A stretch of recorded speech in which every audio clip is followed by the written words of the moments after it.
seigarren mailako ikasle batzu gara eta minifutsi sandwich egiteko azalduko dizuet. Osagaiak dira urdaiazpikoa lontxetan, tomate likidoa, gazta lontxetan,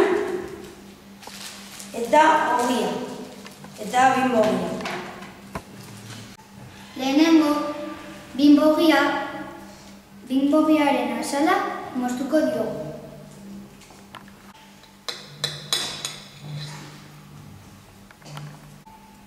Bigarren, urdaiazpikoa tiretan moztu.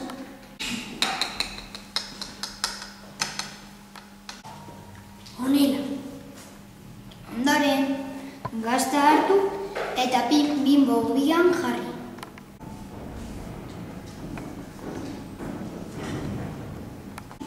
Gazta jarri ondoren, urdaiazpikoa hartu eta gaztari gainean jarri ezazu.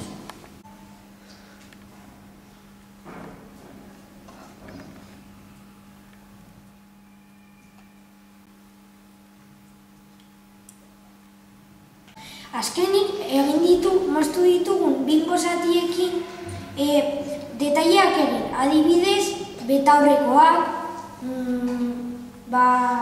ahoa, zer gehiago, sudurra.